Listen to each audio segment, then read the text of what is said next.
On rapporte une centaine de meurtres au Québec. Certains sont commis par des gens au-dessus de tout soupçon. Leurs proches n'ont rien vu venir et ils n'arrivent pas à y croire.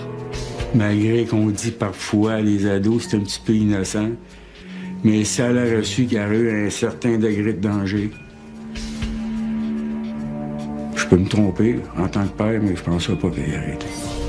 Ça se peut pas, là. Une petite fille tranquille, là, sans malice à rien. Quand j'ai su c'était qui, j'étais bien surprise. Je m'attendais pas à avoir une nouvelle comme ça, là. La soirée du drame, il y avait déjà de la cocaïne dans sa possession. Ils ont consommé de l'alcool, de la bière. Ils ont fumé du pot en masse. Les gens vont pas nécessairement se confier sur leur malaise, leur frustration, qui vont mener à une colère sourde qui, ultimement, peut déboucher sur des actes aussi dramatiques.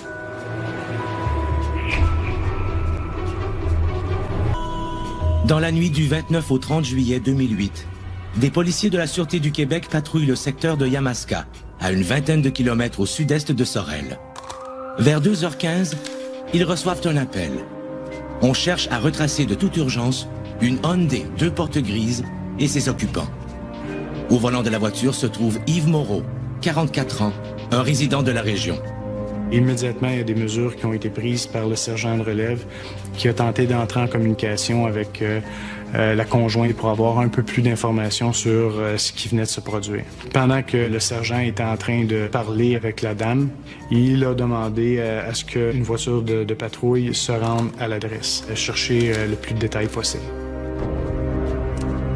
Les autopatrouilles de la Sûreté du Québec sillonnent la campagne de Yamaska. Vers 3h45, les policiers décident de se rendre au domicile de Yves Moreau. En route, ils croisent à une intersection entre deux rangs de campagne la voiture recherchée. Quand les patrouilleurs ont allumé leur gyrophare et ont été le rencontrer pour avoir certaines informations. L'homme au volant du véhicule est bel et bien Yves Moreau. La veste qu'il porte par-dessus son pyjama est tachée de sang. Des éraflures marquent son visage. Et il y avait des longues herbes qui dépassaient de la portière, ce qui portait à croire qu'il avait été dans un terrain vague, dans un champ, dans un endroit où il y avait du gazon. Moreau collabore avec les agents, mais il se contente de réponses vagues. Il a été coopératif dans le sens qu'il a fourni des réponses aux questions que les policiers lui posaient. Par contre, les réponses qu'il donnait étaient en fait une façon d'essayer de faire comprendre aux policiers qu'il ne s'était rien passé. Les policiers ont de bonnes raisons de croire que l'homme ne raconte pas tout sur son expédition nocturne. Ils ont remarqué la présence de plusieurs graffinures sur son corps, sur son visage. Le sang encore là, perlé au niveau des graffinures, c'était vraiment frais. Il était tout en sueur. Il y avait du sang ainsi qu'une sacoche à l'intérieur du véhicule. Ce sac à main abandonné intrigue les policiers qui questionnent le conducteur. Sa réaction les étonne. Il n'avait même pas pensé que la sacoche se trouvait encore dans son auto. Quelle singulière balade a faite Yves Moreau à cette heure tardive de la nuit? À qui appartient le sac à main retrouvé sur la banquette arrière?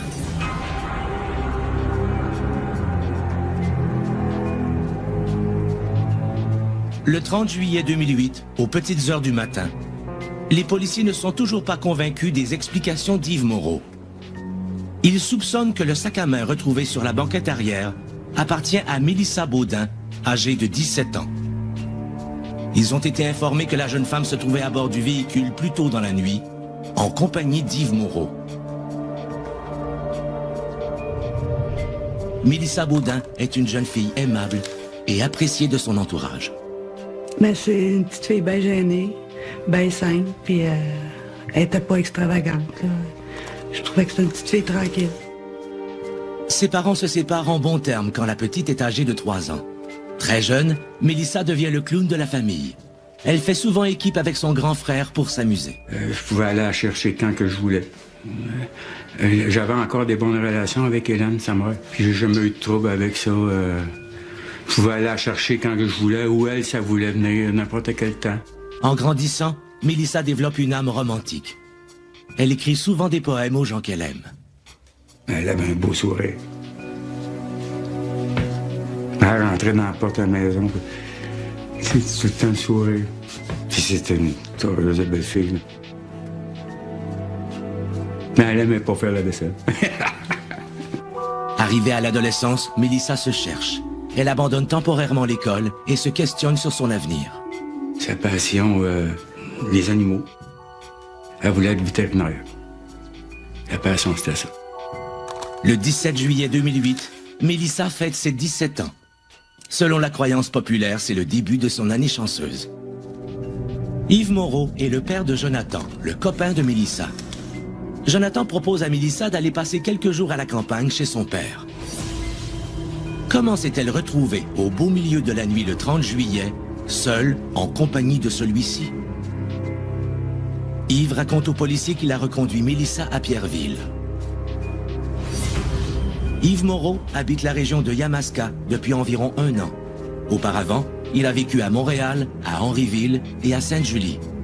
Moi, on m'avait parlé d'un homme responsable avec ses enfants, d'un bon père, d'un homme très gentil, serviable.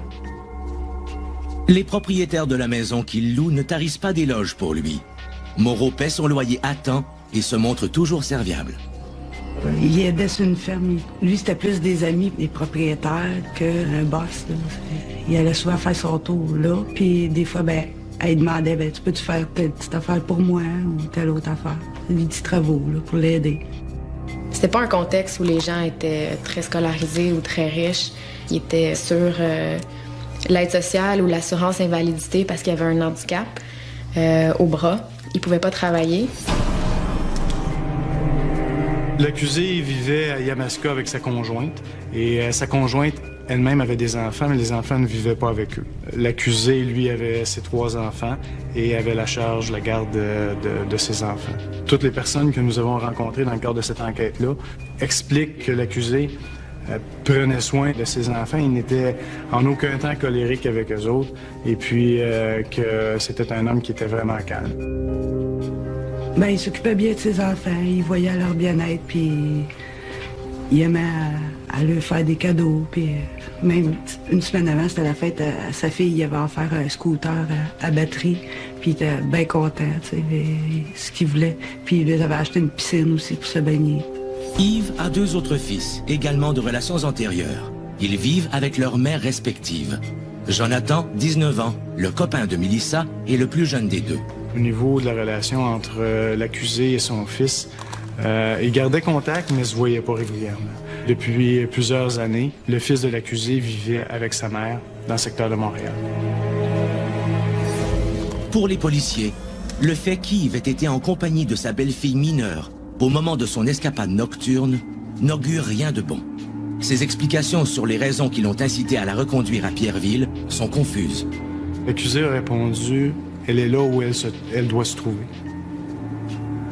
Chez des individus vulnérables, ça devient très difficile de composer avec ce stress-là et donc ils peuvent avoir des réactions un peu inappropriées, des propos un peu énigmatiques pour essayer de réaménager tout ça de façon acceptable dans sa tête. Donc, il y a des démarches qui ont été faites du côté de Pierreville pour essayer de voir s'il n'y aurait pas eu des témoins à cet endroit-là. Après vérification, cette piste n'est pas concluante. Que faisait la jeune femme avec le père de son amoureux dans une voiture au milieu de la nuit? Un avis de recherche est officiellement lancé. Où se trouve Mélissa Baudin? Au milieu de la nuit du 29 au 30 juillet 2008, les policiers interceptent Yves Moreau au volant de son véhicule. Mélissa Baudin, la jeune femme de 17 ans qui l'accompagnait, est introuvable. Yves Moreau est menotté et mis en état d'arrestation. Dans la région de Yamaska, les recherches pour retrouver Mélissa se poursuivent. Pendant ce temps, au poste de la Sûreté du Québec à Sorel, on essaie d'obtenir d'Yves Moreau quelques informations sur ce qu'il a fait durant la nuit. L'accusé, au moment de son arrestation, s'est vu retirer ses vêtements qui ont été saisis par les policiers. L'accusé, suite à son interrogatoire, a fait l'objet de prélèvements et des tests également. Les enquêteurs en profitent pour consulter le dossier criminel d'Yves Moreau. Malgré son côté bon enfant, l'individu n'est pas aussi parfait que ses proches le pensent. Quand il consomme, les 2 fils se touchent dans sa tête et il commet des actes assez violent ou particulier. Yves a la réputation de faire la fête et de boire avec excès. Sous l'effet de l'alcool, il a des comportements inquiétants. Il m'a raconté que dans un party de famille, il a par exemple pris un couteau et il a mis sa main sur la table et sans raison, il s'est enfoncé le couteau dans sa main en criant. Une autre fois, on m'a dit qu'il était fâché contre un de ses enfants, également dans un party de famille, donc avec tout le monde, et que là, il s'était précipité en bas du 2e étage. Depuis plusieurs années, Moreau consomme de la cocaïne à l'occasion. Il devient alors un autre homme. Tous ces événements-là se passaient quand il consommait de la drogue. Peu de temps avant le drame, à l'anniversaire de sa fille, Moreau, complètement ivre, aurait uriné dans le coffre à jouets de son fils en riant de bon cœur. Quand on creuse un petit peu plus loin, puis c'est ça que je me suis rendu compte après pas très longtemps, qu'il y avait aussi un lourd dossier criminel imposant. Et il a été faire des tours en dedans, mais pourquoi? Je sais pas. Peut-être des vols de dépanneurs, je sais pas, moi, là. La mère de Mélissa est au courant qu'Yves a déjà été incarcéré, mais elle croit que c'est pour des contraventions impayées. À 19 ans, en 1984, Yves kidnappe son enfant, âgé d'à peine quelques mois, ce qui lui vaut 2 mois de prison. 4 ans plus tard, il est reconnu coupable de fraude. Il écope à nouveau de 2 mois de pénitencier. En 1991, Moreau est condamné à 8 mois d'emprisonnement pour méfait. L'année suivante, on le condamne à 6 mois pour entrée par infraction, harcèlement criminel et entrave à la justice. En 1993, il retourne en prison 30 jours pour possession de cocaïne. Mais c'est en 1998 qu'Yves Moreau commet ses crimes les plus inquiétants. En mars, Moreau accoste une prostituée à Montréal-Nord. Surpris de découvrir qu'il s'agit d'un travesti, il l'amène derrière un camion. Là, à l'abri des regards, Moreau le tabasse sans ménagement et l'abandonne couvert de sang. On arrête Moreau et on le remet en liberté sous caution. Quelques mois plus tard, Moreau convainc habilement une autostoppeuse de monter chez lui un moment. Il tente alors de l'agresser sexuellement et de l'étrangler. La jeune femme réussit heureusement à lui échapper. On parle d'une séquestration, d'agression sexuelle et de menaces de voies de fait sur une femme. Et cet événement-là s'est déroulé en 98 et l'accusé a été reconnu coupable de ces charges-là. Ces 2 événements, liant violence et sexualité, condamnent Moreau à 3 ans de prison et à 4 ans de probation. Pourtant, même ceux qui sont au courant de ses démêlés avec la justice semblent convaincus que Moreau est venu à bout de ses démons. Entre 1998 et 2008, il n'y a eu aucun démêlé avec la justice. L'accusé n'a pas été impliqué dans aucun dossier pour lesquels il s'est retrouvé accusé à la cour.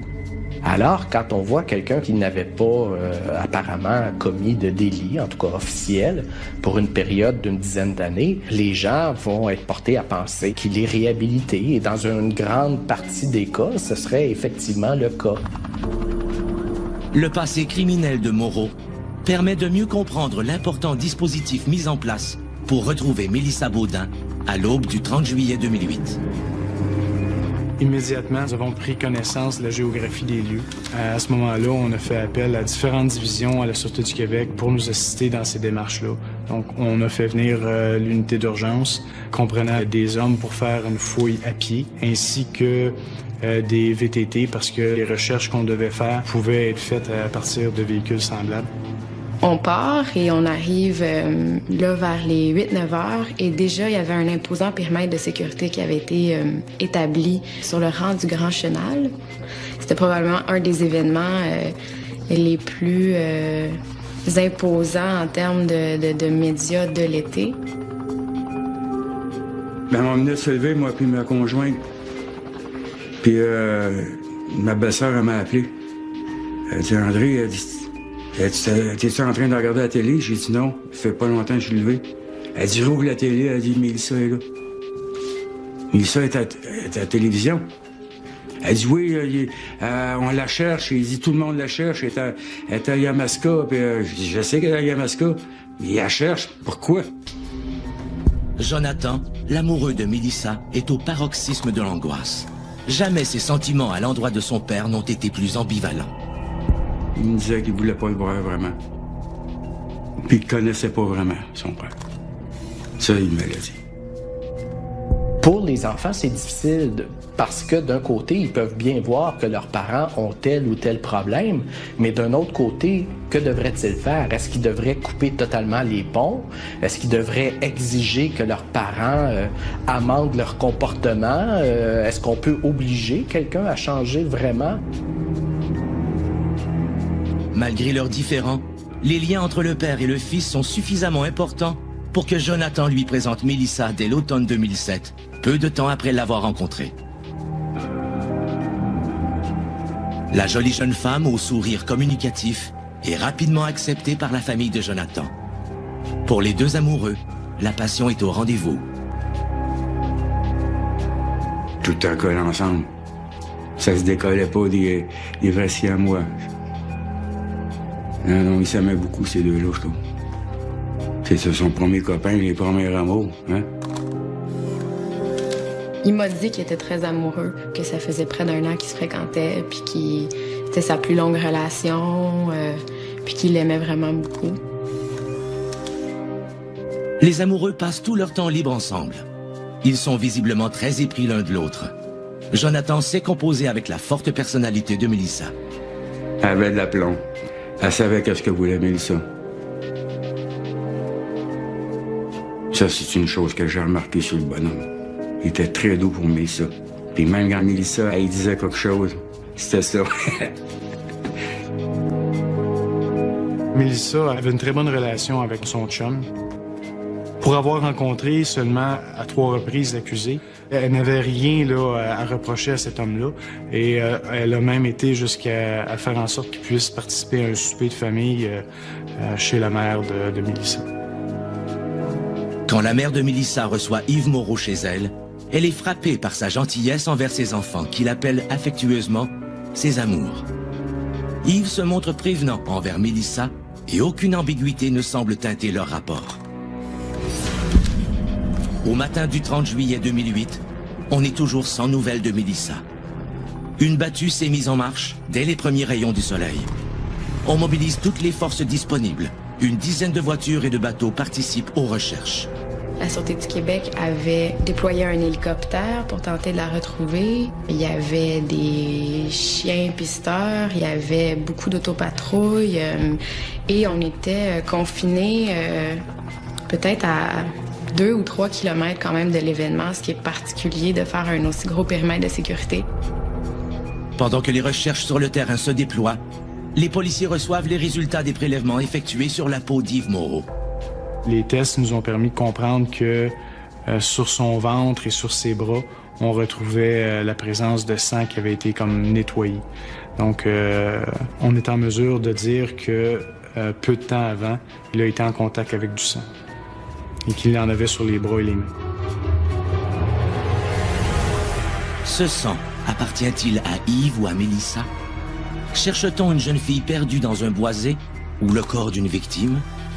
Trouvera-t-on Mélissa vivante ou morte? Au matin du 30 juillet 2008, une jeune femme de 17 ans, Mélissa Baudin, est portée disparue. Une des dernières personnes à l'avoir vue vivante est son beau-père, Yves Moreau.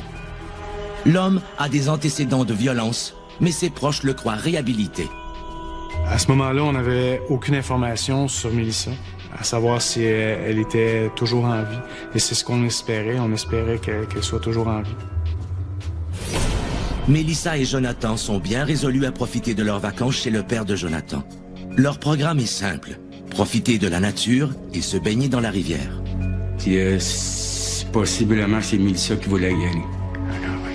Aller voir les animaux, les chevaux. Durant cette période de temps-là, le copain de Mélissa et Mélissa devaient prendre soin des enfants durant que l'accusé et sa conjointe devaient aller travailler au champ. Moi, d'après moi, le petit était réticent pour y aller. Lui. Il n'avait pas vraiment une bonne relation avec son père. Il en avait peur. Puis moi, je trouve que si j'aurais peur d'une personne, mais j'irais pas me mettre dans la gueule du loup, là. Puis, étant donné qu'il écoutait beaucoup Mélissa, c'est peut-être elle, regarde, on va aller faire une soirée à la campagne en même temps. Le lundi, le 28 juillet 2008, Mélissa attendait avec son copain l'accusé qui devait venir le récupérer. Et se sont dirigés par la suite à Yamaska, à la résidence de l'accusé. Mélissa et Jonathan se réjouissent de s'occuper des enfants d'Yves et de sa conjointe. Ben, Mélissa semblait pas mal à l'aise avec personne qui était présent. Elle faisait sa petite affaire, puis elle était bien tranquille. Lundi, le 28 juillet 2008, la journée s'est très bien déroulée. Une fois arrivée à Yamaska, Mélissa a commencé à s'installer avec son copain dans la maison. Ce qu'ils ont fait, c'est qu'ils occupaient une chambre à l'étage. Tout se déroule bien. Il n'y a absolument rien à signaler au niveau de la relation entre Mélissa et l'accusé pour la journée du 28. Le lendemain, Yves et sa conjointe doivent aller cueillir des légumes pendant que Mélissa et Jonathan garderont les enfants. Par contre, le cadran n'aurait pas sonné et ils ne se sont pas levés. Donc la journée a pris une direction un peu différente. L'accusé a passé une partie de la journée avec son fils à faire des travaux chez un voisin, soit à ramasser du bois. Donc là, ils sont retournés à la maison. En fin d'après-midi, les deux hommes retrouvent leurs conjointes respectives. C'est un moment de détente bien mérité qui commence.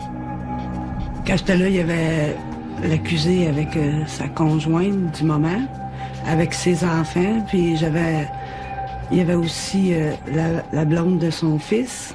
Puis on était assis dehors, puis les enfants se couraient partout, puis on jasait comme ça. Ils ont commencé à prendre de la bière durant l'après-midi. Ils sont allés en chercher souvent. Ils ont fumé du pot. Je pense pas le temps que j'étais là qu'il y a eu des drogues dures consommées, mais devant moi, ils consommaient pas, là. À un moment donné, je pense qu'ils ont sorti fumer, mais à part de ça, j'ai pas vu rien. L'accusé a décidé d'aller au village, dans le secteur d'Yamaska. Il est parti environ durant une demi-heure. Et à son retour, ce que l'enquête nous démontre, c'est qu'il aurait été se procurer de la cocaïne et qu'à ce moment-là, il en aurait consommé.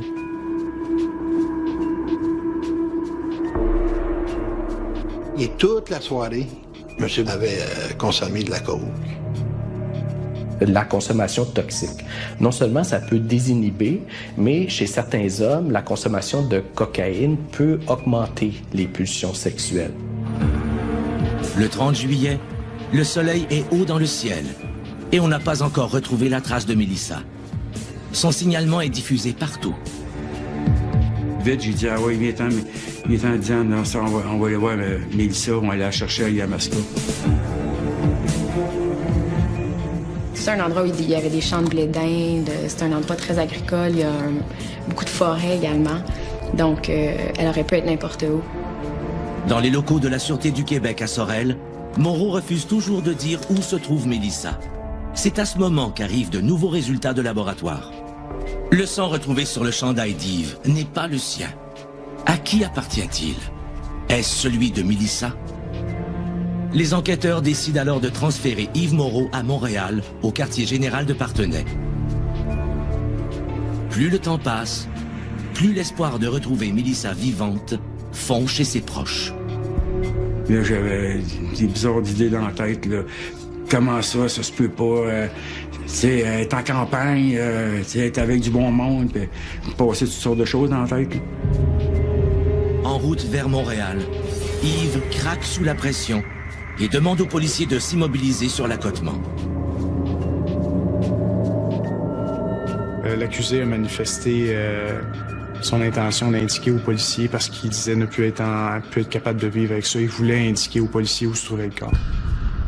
Cette révélation vient détruire ce qui restait d'espoir de retrouver Mélissa vivante. Les policiers se rendent à toute vitesse sur les lieux décrits par le suspect. Menottés, Moreau les accompagne. On savait quand on a vu le camion du coroner que probablement que c'était une mauvaise nouvelle. Les médias apprennent vers 14h30 ce que tout le monde redoute depuis l'aube. Mélissa Baudin a été retrouvée sans vie derrière un chalet de Yamaska. Que s'est-il passé pour que les vacances de Mélissa tournent au tragique?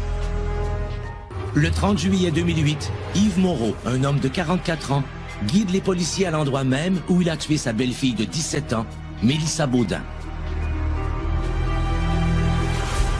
C'est vers la fin de l'après-midi du 29 juillet que les vacances de Mélissa et de son amoureux Jonathan ont commencé à se gâter. Donc, à partir de 16 heures, l'accusé commence à consommer de la cocaïne. Plus le temps passe, plus on comprend que son comportement change et qu'il a un intérêt pour Mélissa. Après le souper, il y a des propos avec sa conjointe d'ordre sexuel. Par la suite, il tente de faire accoupler les chiens, malgré que son garçon n'est pas vraiment d'accord avec ça.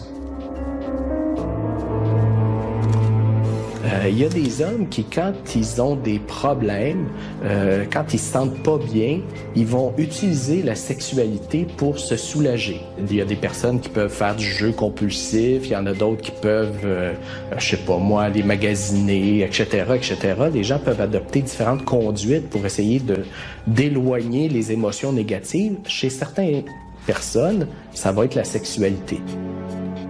L'accusé évoque ses exploits sexuels et rend son fils mal à l'aise face à Mélissa, du fait que son père évoque toutes ces histoires-là, à caractère sexuel. Compte tenu de l'heure tardive, Jonathan décide d'aller promener les chiens.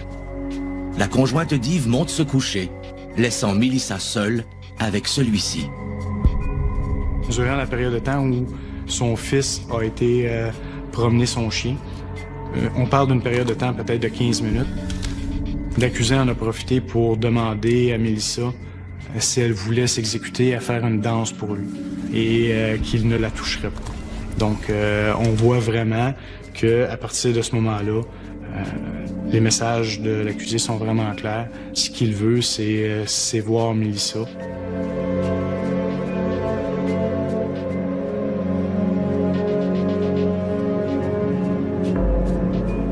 Au retour de son fils constate un malaise entre Mélissa et son père. Il y a des choses que peut-être je devrais pas dire, là, mais en tout cas, ils ont demandé de faire l'amour devant lui, dans la maison. Puis ils ont refusé, c'est sûr. Jonathan est furieux contre son père. Il emmène Mélissa discuter à l'extérieur de la maison. Malgré le fait qu'ils étaient vraiment mal à l'aise, ils n'avaient pas de voiture. Donc, leur seul moyen de transport, c'était l'accusé qui leur avait offert. Donc, ils n'avaient pas les moyens de retourner à ce moment-là. Et ils ont décidé d'aller se coucher. Le jeune couple rentre à la maison. Il s'encourage en se disant qu'Yves finira par se calmer et que le lendemain, il se réveillera dans un autre état d'esprit. À leur retour, l'accusé est en train de visionner un film pornographique au salon. Et eux, ce qu'ils ont fait, c'est qu'ils sont montés à l'étage pour aller se coucher. Dans les films à caractère pornographique, il y a souvent des mises en situation tout à fait irréalistes. Et parfois, ça peut contribuer à des distorsions cognitives chez des agresseurs sexuels qui finissent par imaginer que dans la vraie vie, des femmes peuvent réagir de façon semblable à des propositions tout à fait crues. À l'étage, Mélissa s'allonge auprès de Jonathan, mais elle décide de garder ses vêtements. Elle était certainement sous le choc. C'est complètement inhabituel pour une jeune femme que le père ait de tels propos. Du temps qu'ils étaient couchés à l'étage, ils entendaient l'accusé qui écoutait le film. C'est qu'il se masturbait à ce moment-là.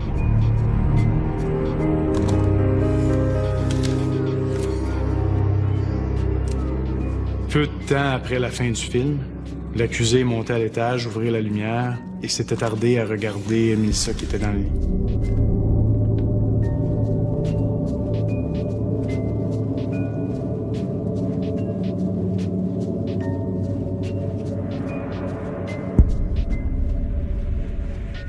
Vers 1h du matin, Jonathan et Mélissa se font réveiller brutalement. Yves est dans la chambre, devant eux, avec une nouvelle consternante. Il a averti Mélissa que sa mère est en danger, qu'il fallait qu'elle aille à Montréal tout de suite. Puis elle disait non, c'est pas vrai, je le crois pas, vas-y pas Mélissa. Mais au fur du temps, il a réussi à convaincre Mélissa. Mélissa n'a pas été en mesure d'appeler sa mère. Et son chum, le fils de l'accusé, voulait absolument embarquer, prendre place dans le véhicule pour se rendre à Montréal, ce que l'accusé refusait, catégoriquement. Et à ce moment-là, il s'est fait vraiment contrôlant. Pendant que le père repousse son fils, Mélissa et la conjointe de Moreau prennent place dans la voiture. Quand Yves monte à son tour et constate la présence de sa conjointe, il est hors de lui. Une fois sorti du stationnement et après avoir fait quelques mètres, l'accusé a été très directif envers sa conjointe en lui disant de sortir du véhicule, laissant l'accusé seul avec Mélissa, et Mélissa se trouvait sur la banquette arrière. Encore là, c'est sûr qu'après coup, ça paraît tout à fait épouvantable et on peut imaginer que la conjointe a eu beaucoup de regrets après coup, mais elle non plus pouvait pas imaginer les événements qui allaient se dérouler ensuite. Ça a l'air qu'elle criait en maudit, Mélissa. Elle voulait plus y aller, là. Laisse-moi pas tout seul avec lui. Puis, ça a l'air qu'elle a donné des coups de poing dans la vitre pour débarquer du char. Elle était plus capable de débarrer les portes. Le chum de Mélissa a vu la conjointe sortir du véhicule. Jonathan court derrière la voiture, mais en vain. Son père accélère et le véhicule disparaît dans la nuit. Le fils de l'accusé, voyant la tournure des événements, a décidé immédiatement d'appeler la mère de Mélissa. Par contre, c'était une boîte vocale, donc il a laissé un message. Environ 1 heure plus tard, la mère de Mélissa prenait le message et rappelait tout de suite. À partir de là, le fils de l'accusé comprenait que toute l'histoire n'était pas vraie. Et la mère de Mélissa s'est empressée de dire qu'il fallait téléphoner aux policiers pour les informer de la situation.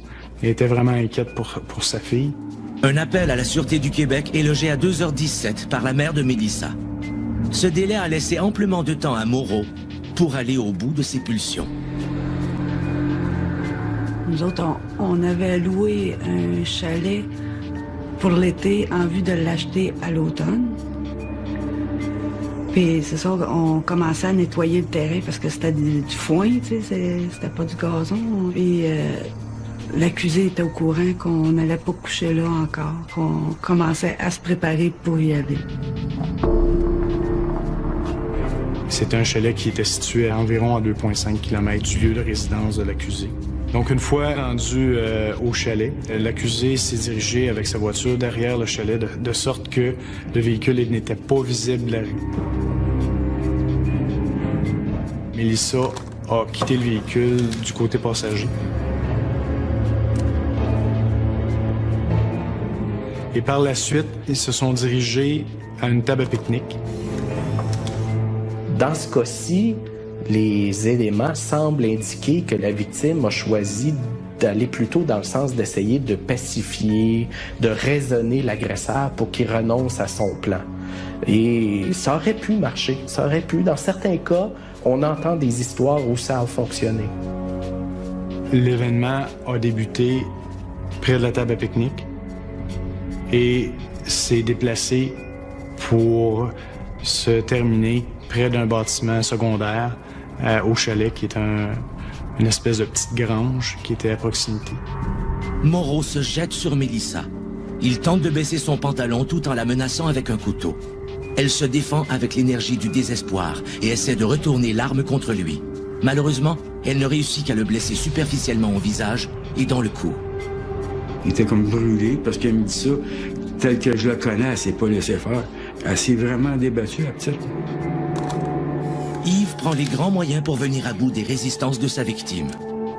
La jeune aurait été battue au moyen d'une dalle de patio, une dalle de ciment.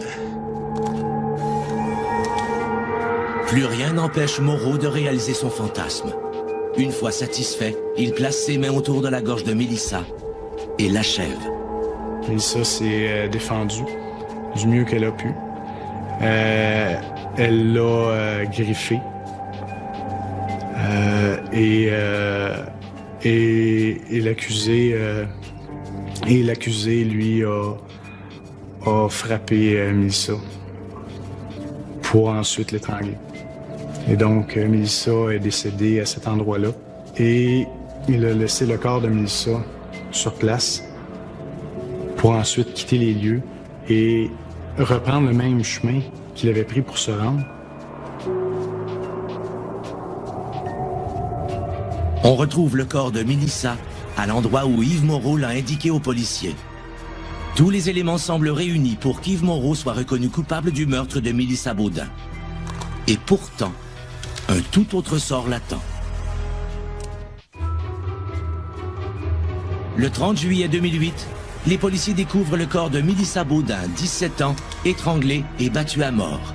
Une dalle de patio ensanglantée est trouvée à ses côtés. Dans les heures qui suivent, les parents de Mélissa ont la lourde tâche d'identifier le corps de leur fille qui repose à la morgue. La jeune femme présente d'importantes blessures et la violence du crime rend son visage méconnaissable. Je l'ai identifié par une photo. Je savais même pas que c'était ma fille. J'ai eu de la misère à la reconnaître.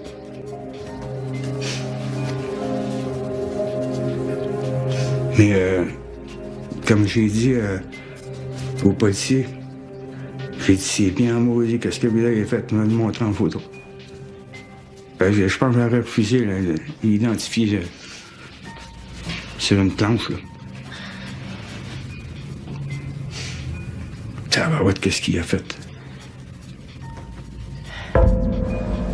Le 31 juillet, en après-midi, Moreau, escorté par les policiers, se présente devant le juge au palais de justice de Sorel afin de connaître les chefs d'accusation retenus contre lui.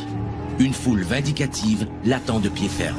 Monsieur est arrivé en fourgon cellulaire au palais de justice et là, il y avait des centaines de personnes qui étaient massées autour du palais de justice et lui criaient des choses comme « crotté »,« pourri »,« assassin »,« en prison ». Il y a une femme qui a cogné sur le camion lorsque le camion est rentré. Cheveux courts, barbe longue, l'air stoïque, Moreau entre dans la salle d'audience.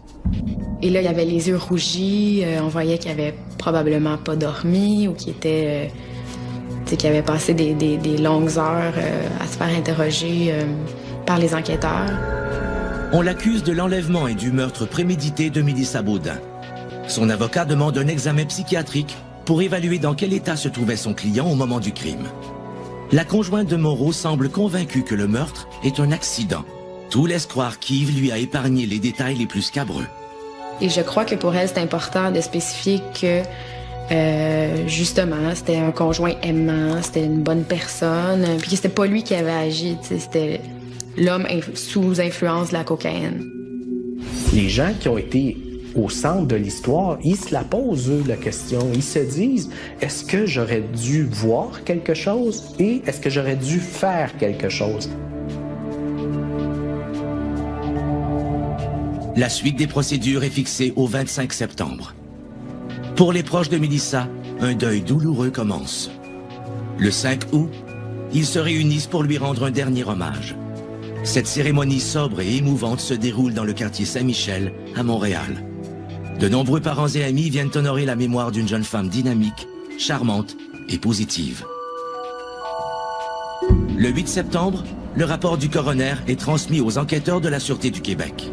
Dans le cadre de l'enquête, une autopsie judiciaire a été pratiquée sur le corps de Mélissa et la cause du décès, selon la pathologiste, est la strangulation. Ça, il a toujours nié qu'il avait agressé Mme Baudin. Il reconnaissait l'avoir tué, mais l'avoir agressé sexuellement, il niait. Pourtant, le rapport d'autopsie est formel. La victime a bel et bien été agressée sexuellement.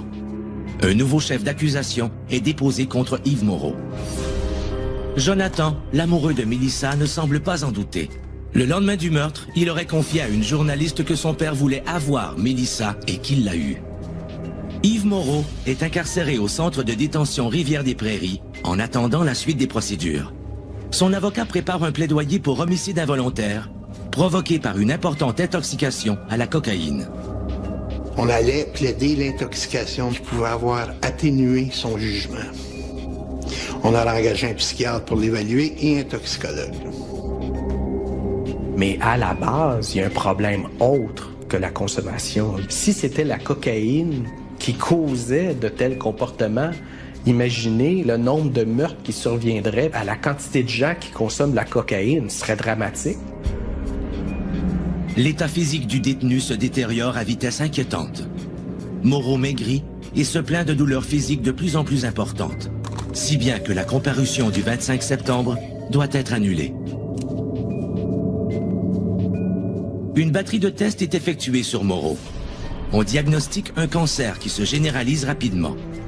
Transféré à l'hôpital Santa Cabrini, Moreau reçoit les soins nécessaires sous la garde des services correctionnels du Québec. Le cancer emporte Yves Moreau, 45 ans, le 18 août 2009, avant même qu'il n'ait pu subir son procès. Moreau ne sera donc jamais officiellement reconnu coupable d'un meurtre qu'il a pourtant avoué. Un sentiment d'injustice habite les proches de Mélissa Baudin. Un goût amer. Qui a jamais été... qui a jamais passé en cours, qui a jamais goûté aux lois de ce genre-là. Regarde, c'est la nature qui s'en est occupée, mais elle aurait dû nous laisser un petit peu. Au moins qu'il ait passé au moins 10 ans dedans, au moins. Malgré qu'il connaît ça. Non, ça, je le prends pas. J'ai de la misère avec ça. Yves Moreau a-t-il éprouvé des remords par rapport aux gestes monstrueux qu'il a commis? A-t-il pensé à son fils, dont il a détruit le bonheur? Et aux proches de Mélissa? Quant à la famille de la jeune fille, il y avait énormément de remords. Et d'ailleurs, je pense que il avait communiqué avec la mère de Mélissa Baudin pendant qu'elle était incarcérée. La teneur des communications, je ne sais pas. La larme qui coule sur la joue de l'agresseur est-elle authentique ou non authentique?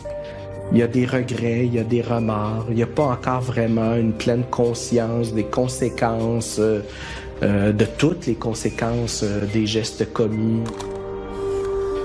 Et c'est là que j'en ai voulu un petit peu au petit bonhomme, là. Pourquoi tu l'as amené là? Mais encore aujourd'hui, quasiment après 2 ans, je m'en pose encore des questions. Je viens en reine quand je pense. On est souvent porté à essayer de trouver d'autres coupables, surtout que comme ici, monsieur n'est plus là, mais non, l'unique coupable est la personne qui a commis le délit à la base. Malgré sa réhabilitation apparente, aurait-on pu déceler chez Yves Moreau les signes avant-coureurs d'une rechute? Quand on regarde a posteriori les facteurs qui auraient pu montrer un risque, on remarque immédiatement les antécédents. Ensuite, la consommation toxique peut évidemment désinhiber des personnes puis favoriser des passages à l'acte. Par contre, le fait d'avoir fonctionné à l'extérieur durant 10 ans, ça c'est un facteur de bon pronostic en général. À l'avoir su, il n'aurait jamais été elle, je la regardais avec moi ici. Elle m'ennuie énormément. Je n'aurais jamais cru que ça faisait mal de même.